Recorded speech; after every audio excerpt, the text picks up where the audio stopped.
po niya rito. Ayos 55:6. Inyong hanapin ang Panginoon, samantalang siya'y masusumpungan. Magsitawag kayo sa Kanya, samantalang siya'y malapit. Lisanin ng masama kanyang lakad at ng liko ang kanyang mga pag-iisip at manumbalik siya sa Panginoon at kaaawaan niya siya at sa aling Diyos sapagkat siya ay nagpapatawad ng sagana. Sabi po niya rito, hanapin ninyo ang Panginoon samantalang siya ay masusumpungan. Kaya, alam niyo po, sabi po ng Biblia, ang tao kailangan niyang hanapin ang Diyos. Dahil ito ang buong katungkulan ng tao, matakot tayo sa Panginoon, sabi po ng Biblia. At kailangan ng tao na talagang magsaliksik, kailangan niyang hanapin ang Diyos habang siya ay may buhay pa, sapagkat pag once lang tayo mamamatay na, wala na pong chance para siya magsisi at wala na pong chance na siya ay hihingi ng tawad sa Panginoon. Dito po sa ibabaw ng lupang pagsisisi, dito po kailangan na hanapin ang Panginoon sapagkat sabi po ng Biblia, yung pagsisisi po yung paglisan sa kasalanan. May dalawang uri po ng pagsisisi. Ang tao po minsan nagsisisi sa pamamagitan ng mental assent. Dahil sabi niya, New Year's na, magbabago na ako. Kaya minsan nagsisisi siya, pero hindi niloloob na magbago. Pero ang tunay na pagsisisi na gusto ng Panginoon, hindi lang yung bago matulog, magsisisi dahil takot mamatay. Ang gusto ng Panginoon yung talagang lisanin ng masama ang kanyang lakad at ng liko ang kanyang pag-iisip. Talagang yung pagsisisi po yung self-surrender. Gusto ng Panginoon na once na ikaw ay nagsisi, gusto mo ng magbagong buhay. Kailangan lisanin mo na ang pagsisisi po yung paglisan sa kasalanan. Hindi mo na niloloob na balikan ang iyong mga pinagsisihan. Kaya sabi po niya rito, kung tayo tatanggap sa Panginoon, sabi nga niya sa 1 John 1:9, hindi lang niya tayo papatawarin, kundi tayo ililinisin sa lahat ng kalikuan. Kaya kailangan na po natin tanggapin ang Panginoon. Sabi po ng iba, tinanggap ko lang Panginoon, nagsisimba naman ako linggo-linggo. Hindi naman ako gumagawa ng malalaking kasalanan. Alam niyo po, sabi po ng Biblia, wala pong maliit at malaking kasalanan sa Panginoon. Kahit nagsisimba tayo, kung hindi naman po natin tunay na nagsisi at tunay na niloloob na magbagong buhay, wala pa rin pong kabuluhan yung ating pagtanggap sa Panginoon. Ang gusto po ng Panginoon ay yung tunay na pagsisisi, paglapit sa Panginoon. At once na tayo lumapit sa Panginoon, huwag na tayong gagawa ng kasalanan. Dahil sabi po ng Biblia, yung nagsisi si Maria Magdalena, sabi ng Panginoon sa kanya, go and sin no more. Humayo ka, mula ngayon, huwag ka nang magkasala. At ang tunay na nagsisi, mayroon pong pagbabago na naganap sa kanyang buhay. Dito po sa 2 Corinthians 5:17, napakaganda po yung sinabi niya rito. Sabi niya rito, kaya po ang sino man ay na kay Kristo, siya'y bagong nilalang. Ang mga dating bagay ay nagsilipas na. Narito sila'y pawang naging mga bago. So yun yung pong tunay na pagbabago. Once na tinanggap mo ang Panginoon, nagsisi ka na yung mga kasalanan, kailangan mayroong evidence of salvation. Hindi po tunay na nagsisi yung mamaya nagsimba, lumapit sa Panginoon, umiyak, nagsisi, tapos pag-uwi, nagmumura na naman, nagsisinungaling na naman, pag pinagalitan ng amo, minumura sa likod, tapos mamaya ginagawa ng masama, nagdadabog. Hindi po yun ang tunay na pagbabago. Ang tunay na binago po ng ating Panginoon, yung tinatawag na bagong ikaw, ito po, once na ikaw ay tumanggap sa Panginoon, ayaw mo na, di mo na niloloob na balikan yung dating ikaw. Kasi yung old na ikaw, di ba, hindi pa po natin tinatanggap ang Panginoon, sabi mo, nagsisimba ka, pero nagmumura ka rin, nagsisinungaling ka rin, iyon yung old na ikaw eh. Once na ikaw ay tumanggap sa Panginoon, Yung total transformation na gagawin ng Panginoon sa buhay ng isang taong nagsisi, yung talagang hindi na siya gumagawa ng kasalanan. Yung talagang bago na. Kung dati masungit ka, kung tinanggap mo ang Panginoon, hindi ka na masungit. Kung dati nagmumura ka, hindi ka na nagmumura. Kung dati suplada ka, mabait ka na. Hindi ka na suplada, nambabati ka na. Dati-dati namimili ka ng kasama, kundi siya high-end. Titignan mo pataas pababa. Tapos yung palang yung gano'n ng tao ay pag tumingin, di po ba? Sa Pilipinas, iba pag hindi ka abroad, pag hindi ka abroad, ang tingin sa'yo mababa at parang hinahamak. Pero pag naka-abroad ka na, uy, abroad na siya, ano na siya, parang sikat ka na, lalong-lalo na pag ang abroad mo ay mas malayo pa sa ibang kwan. Minsan yung mga iba ayan nagkukuskus din lang naman ng ano, sabi nila, tutuyain pa, no?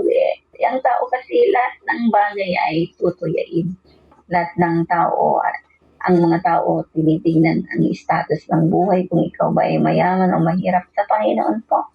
Basta tayo tumanggap sa Panginoon, kahit anong status natin, mahirap, mayaman, may pinag-aralan, trabaho mo, ganito, basta marangal pag tinanggap mo ang Panginoon at ikaw ay binago ng ating Panginoon, ay sa mata ng Panginoon ay hindi niya tinitingnan ng mahirap o mayaman, maganda o hindi maganda. Kasi once na tayo tumanggap pa sa Panginoon, sabi nga niya, mula sa pagiging caterpillar hanggang sa into a beautiful butterfly, yun pong gagawin ng Panginoon. Kaya ito po yung sinasabi sa Corinthians 5:17. Once na tinanggap po natin ang Panginoon, lahat ay bago na.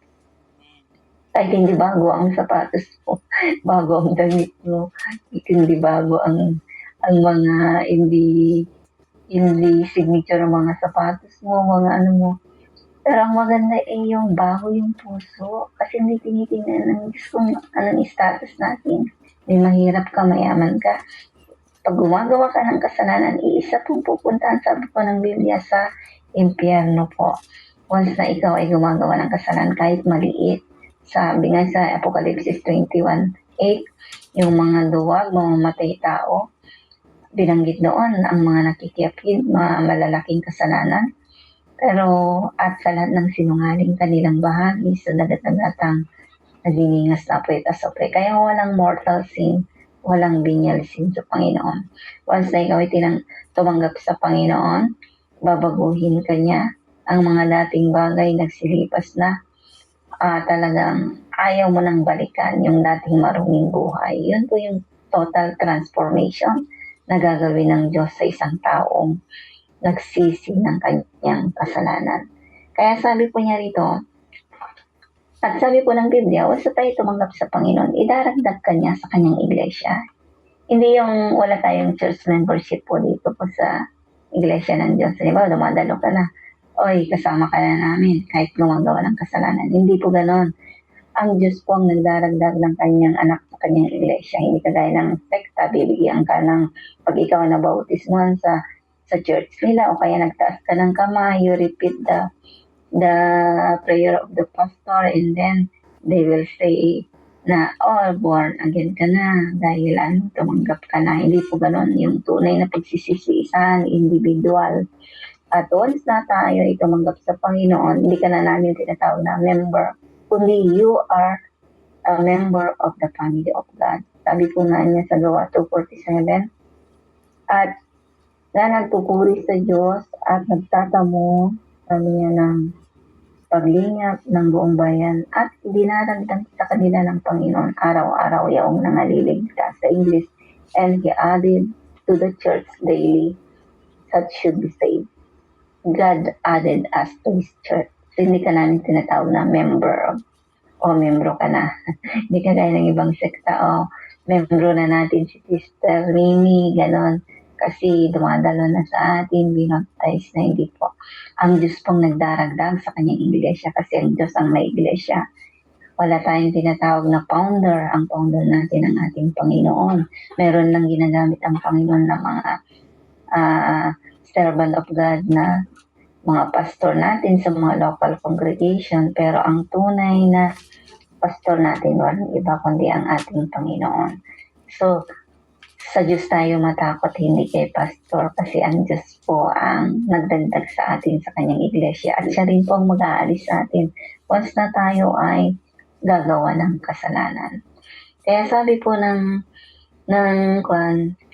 ating pinag-aaralan, sabi niya rito, magsilapit tayo sa Diyos at siya'y lalapit sa atin. Kaya once na lumapit tayo sa Panginoon, mangako tayo na huwag na tayong babalik sa dating buhay na marumi. At doon, pag nakita ng Diyos yung desire ng puso natin na ayaw na nating balikan, so total transformation ang gagawin ng Diyos sa buhay natin. Ano pa, sabi po ng Biblia, magkakaroon tayo ng once tayo tumanggap sa Panginoon, sabi naman niya sa Galatia 2:20, hindi na nasusunod yung sarili nating kagustuhan, kundi ang Diyos na ang nasusunod sa buhay natin. Sabi niya rito, ako'y napako sa krus sa kasama ni Kristo at hindi na ako ang nabubuhay, kundi si Kristo ang nabubuhay sa akin. At ang buhay na ikinabubuhay ko ngayon sa laman ay ikinabubuhay ko sa pananampalataya. So, ang Panginoon na ang nabubuhay sa atin, yung kalooban ng Diyos ko. Kaya kung anong nabasa natin dito sa banal na kasulatan na gusto ng Diyos na ipamuhay natin, yun ang susundin natin. We are not follow the instruction of the pastor or the member of the church. Sa mga kapatid yan, ang Diyos po ang siyang nagbibigay ng instruction sa atin. Ang Diyos po ang kalooban niya. Hindi tayo nagbibigay ng rules sa tao na ito, wag mong gawin yan, bawal ganito, bawal ganyan. Wala po tayong itinuturo na ganun sa iglesia ng Diyos. Ang sinasabi po natin sa mga itinuturo natin, sa mga kapatiran natin, ang sinasabi natin, hindi kalooban ng Diyos, hindi tayo nagtuturo ng bawal. Uy, bawal ng ganito. Uy, bawal isuot yan. O bawal ang ganito. Sa sekta lang po yun. Pero sa Panginoon, ang itinuturo ng Diyos, hindi kalooban ng Diyos. Once na nabasa natin yung light in the Bible na hindi kalooban ng Diyos, yun ang kailangang masunod. Diba? Nabasa natin sa Biblia na ang isang tunay na Kristiyano na binago ng ating Panginoon ay talagang hindi na gumagawa ng kasalanan. Yun po ay kalooban ng Panginoon. At ang sabi po ng Biblia, huwag niyong pabayaan ang pagtitipon. Huwag, pag sinabi ng Biblia, yun po yung sinasabi ng Biblia na kalooban ng Diyos. Titignan natin yung teksto kung sino ang nagsabi. Sinabi lang ni ganito yan, sinabi nito. Pero ang lahat po ng nakasulat sa banal na kasulatan, ito po ay kinasihan ng Diyos na isulat ito para sundin natin dahil ito yung mga kalooban ng ating Panginoon. Ano pa sabi niya rito sa pangalawa? Dalisayin ninyo ang inyong mga kamay, kayong may dalawang akala. Doon nga sa ating teksto na ating binasa. Alam niyo po, once na tayo tumanggap sa Panginoon, hindi lang po tayo nag-i-stay sa kalagayan na ilaring ganap. Sabi po niya rito, at dalisayin ninyo ang inyong mga puso, kayong mga may dalawang akala. Paano? Sino pong nagdadalisay ng ating puso? Walang iba kundi po ang Panginoon. Siya po ang nagdadalisay. Ang tao po walang siyang kakalangan na dalisayin yung kanyang sarili. Walang iba kundi ang Panginoon lang. Ano pong gagawin natin para maging dalisay ang ating puso? Lumapit tayo sa Panginoon sa pangalawang gawain ng biyaya. Meron tayong tinatawag na yung nasabi kanina ni Sister Ann sa kanyang Sunday School, 2 Phase of Salvation. Yung una, kailangan tayong maligtas mula sa kasalanan. That is justification. Once na tayo tumanggap sa Panginoon, anong gagawin sa atin ng Panginoon? Tayo ay kanyang aariing ganap. Once na tayo tumanggap sa Panginoon, nagsisi, Aaaring ganap tayo ng Panginoon na para bagang hindi tayo nagkasala, babaguhin niya ang ating buhay. Pero ano yung naalis doon? Yung ginagawang kasalanan. Pero mayroon pang natitirang ugat na kasalanan na naiwan na minana kay Eva at Adan. Yun po ang kailangang malinis, madalisay. Dahil once na hindi po nadalisay ito, ang mangyayari po sa atin na magiging tendency natin, babalik ka ulit sa pagkakasala kasi hindi pa nananahan ng Espiritu Santo sa loob natin. Hindi pa naalis ang ugat ng kasalanan. Kaya ang ugat ng kasalanan, sabi nga niya, the inherited sin, it will bend to sin. Ito yung magiging dahilan. Kaya ang tao pwede pa rin mahulog sa kasalanan. Kailangang mabunot yun, maalis yun, madalisay yun sa pamamagitan ng lubusang paghahandog ng sarili sa Panginoon. Once na lubusan natin ihandog ang sarili natin sa Panginoon, lilinisin ng Diyos, dadalisayin ng Diyos ang ating puso. Dahil once na pag nag-stay ka sa kalagayan na yan, na hindi naabot ang pangalawang gawain ng biyaya, which is sanctification. Ang sanctification, ibig sabihin set apart for a sacred use. Gusto nating magpagamit sa Panginoon at talagang lubusan niyang magamit. Kailangang malinis, madalisay na lubusan yung ating puso sa Panginoon dahil ang magiging kalagayan natin pag hindi nadalisay. Ito po, sabi niya sa 1 Corinthians 13:11, sabi niya rito, nang ako'y bata pa, nagsasalita akong gaya ng bata, nag-iisip akong gaya ng bata, nagdaramdam akong gaya ng bata. Ngayon naganap ng aking pagkatao, ay iniwan ko na ang mga bagay na pagkabata. Bata spiritual, sanggol ka pa rin, di po ba? Pag sanggol ka, di ba, nagdidede ka pa rin. Na gusto mo puro gatas, ayaw mong nakakarinig ng mabigat na salita ng Panginoon, hindi ka pa pwedeng kumain ng karne. Tapos, pag nakarinig ka ng preaching, para kang makahiya, pinasaktan, di nadadalo. Yun yung ugali ng bata. Yun yung tinatawag na minanang kasalanan na ating minana kay Eva at kay Adan. Yan yung ugali ng bata. Yan yung tinatawag na newborn baby. Kaya yung mga babe in Christ, yung talagang baby in Christ, ligtas na mula sa kasalanan, hindi na gumagawa ng kasalanan. Pero yung minana, dahil may ugat ng kasalanan, ito ay nakokontrol, di ba? Napipigil. Kaya minsan, may mga eggshell Christian, may mga Kristiyanong madaling maarsagid, madaling ma-crack. Pagkalimawa, nabiro, parang hindi nadadalo, sisimangot na yan, tatahimik na yan. Minsan, dadalo pa rin, kaya lang, iba na ang timpla. Mararamdaman niyo po yun, di po ba? Sa mga, yan po yung mga ugali na kailangan pang ipadalisay sa Panginoon. Yung sabi niya rito, nag-iisip akong gaya ng bata. Ay, nag-iisip, hindi matured ang kanyang isip. Ano yung hindi matured na biro? Ako ba ang pinatatamaan mo? Ako ba ang pinasasaringan mo? Hindi naman intention ng kapatid yung na magbiro, di ba? Parang sense of humor lang, pero nag-iisip ka ng gaya ng bata. Nagdaramdam ka gaya ng bata. Ito yung mga ugali ng babe in Christ. Pero sabi niya, once na inihandog natin lubusan ng ating buhay sa Panginoon, dadalisayin niya ang puso, sunugin.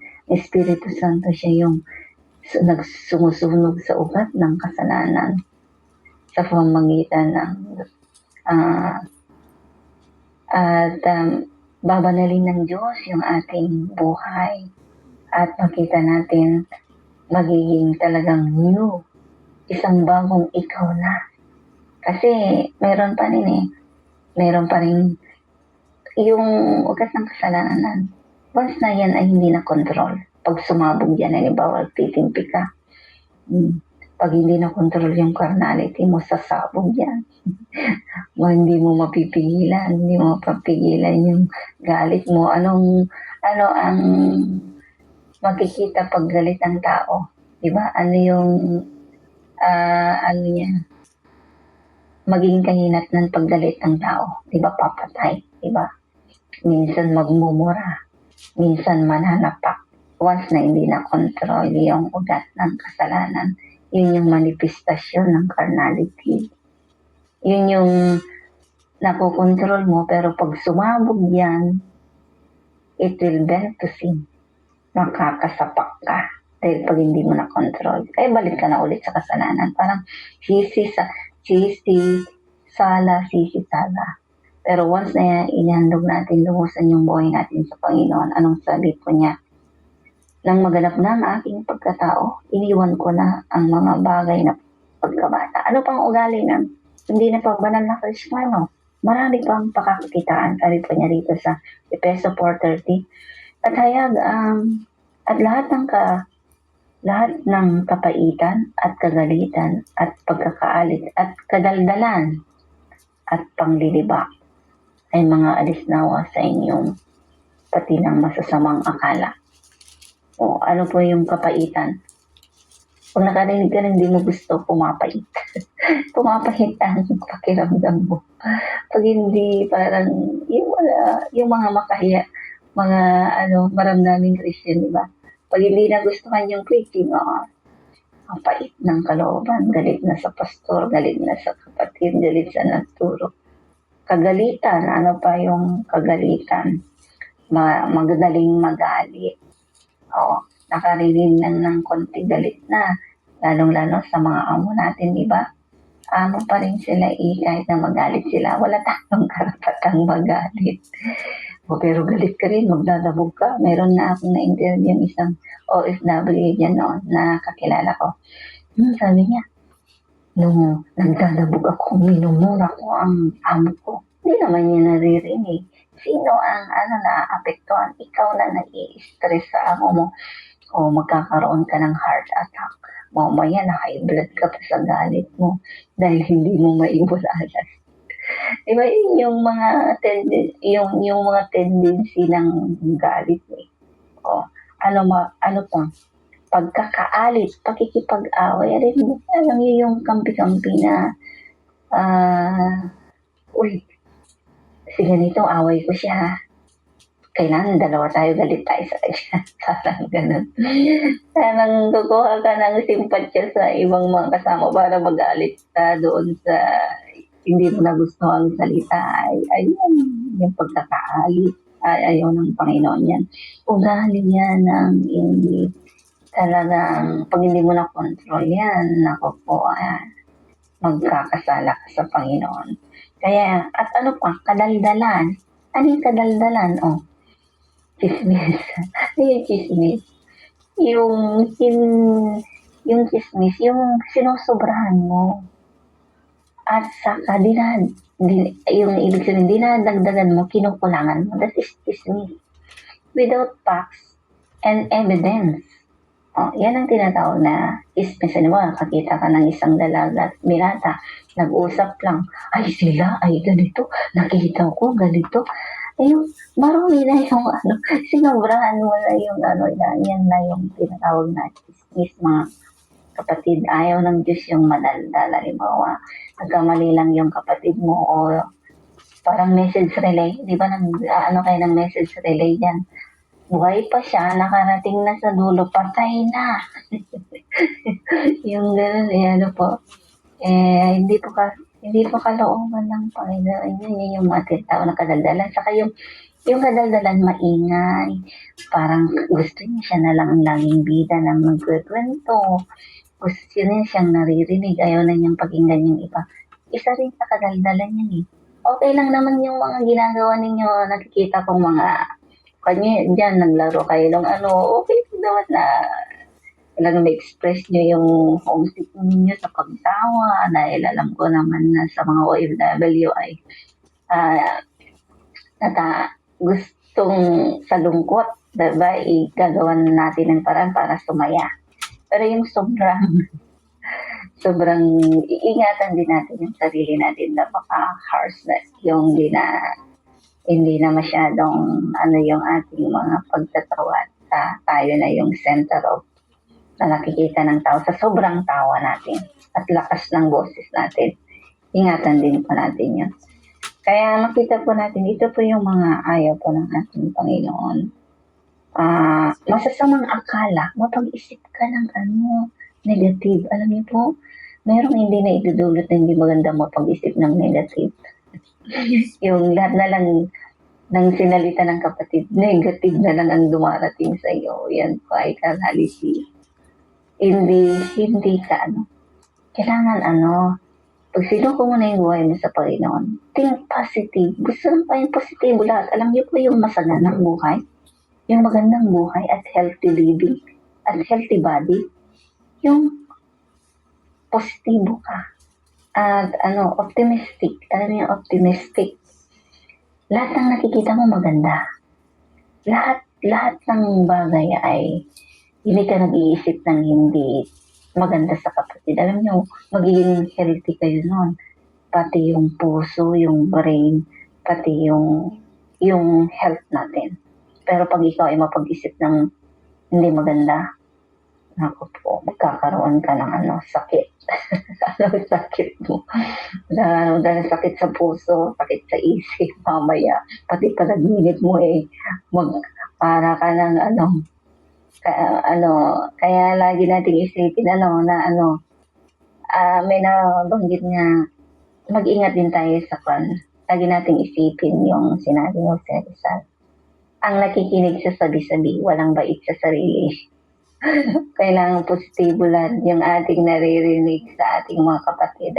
Para maging healthy living tayo at pati yung ating buhay spiritual. Kaya sabi nga niya rito, mga kapatid, sa Roma 12:2-1, I beseech you therefore, brethren, na sabi niya rito, na inyong ibigay na lubusan ng buhay niyo sa Panginoon para lubusan tayong magamit ng Panginoon at lubusan tayong makapag-concentrate na maglingkod sa Panginoon. Paano? Ihandog natin lubusan, sabi niya rito. I beseech you therefore, brethren, by the mercies of God, to present your bodies a living sacrifice, holy and acceptable unto God, which is your reasonable service. Ihandog natin, lubusan yung buhay natin sa Panginoon. Isuko natin lahat yan para magamit tayong lubusan ng Panginoon para sa kanyang gawain. Walang katuturan yung mga ginagawa natin paglilingkod sa Panginoon. Walang halaga yan sa paningin ng Panginoon kung hindi tapat yung puso natin ginagawa ang lahat ng bagay para sa Panginoon. Kaya nga, dito sa last na ating babasahin, dahil ilang minuto na lang at matatapos na ang ating Zoom, sabi niya dito sa Philippians 3:13-14, napakaganda po itong talatang ito. Sabi niya rito, sana matapos pa. Sabi niya rito, mga kapatid, hindi ko pa inaring inabot, dapat isang bagay ang ginagawa ko. Nalililimot ang mga bagay na nasa likuran at tinutungo ang mga bagay na hinaharap. Nagtutungo din ako sa hangganan ng gantimpala, ang dakilang pagtawag ng Diyos na kay Kristo Jesus, para maging isang bagong ikaw sa bagong taon. Kailangan natin, yung mga hindi pa tumanggap sa Panginoon, tanggapin na. Yung mga hindi pa lubusan inialay yung buhay sa Panginoon, para maging isang bagong ikaw, ihandog ng lubusan ang buhay sa Panginoon. Tingnan niyo, makikita niyo ang sarap at ganda ng pagkakapatiran. Dahil once natin lubusan mo inandog ang buhay mo sa Panginoon, puro pag-ibig ang nasa puso mo, puro positibo, puro lahat maganda. Lahat masaya ka, kontento ka sa bagay na maliit o malaki, kahit wala ka pang sahod. Naghihintay ka, nagtsatsaga ka, na nananampalataya kayo, bibigay din ng Panginoon. Positive things will come even though lahat ay parang mayroong mga negative circumstances. Hindi maiwasan yan. Pero by faith, sa tulong ng Panginoon, you will overcome sa pamagitan ng pag lumusin sa Panginoon, nagtitiwala ka, hindi ka mababayaan ng Panginoon. Lahat ay pagkakaloob niya. Kaya sana, itong bagong taon, bago na tayo. Amen po ba? Mga kapatid, bago na, iba na yung attitude natin na pangit, ipasoko na natin sa Panginoon. Lahat sana ay, ang ganda ng samahan ng walang nag-iinggitan, walang hindi magandang kaisipan sa bawat isa, walang hindi magandang akala. Alam niyo, magiging healthy ang isang congregation pag lahat ng mga kasapi doon lubusang nakabalaan. Tayong lahat ay yumuko at manalangin. Maraming Diyos, salamat po sa mga salita mo na aming nahihiyag. Tulungan niyo pong aming mga kapatid sa kanilang paglilingkod dyan sa Hong Kong. Gamitin niyo silang malinis na kasangkapan at nawa sa taon na ito, maging positibong kaisipan na lalong magtatagumpay ang gawain dyan at magiging malago sila espiritual at nawa ay lubusan din nilang maibigay ang buhay nila sa inyo. Sa mga hindi pa tumanggap, tanggapin kanila at sa mga kapatid na hindi pa nihandog yung buhay, may handog nilang buhay sa inyo. Kaya sa aming paghiwalay, ingatan niyo pong bawat isa at ingatan niyo kami sa buong isang taon. In Jesus' name, Amen. Amen. Nakarating Nakahabol. ano. Nakahabol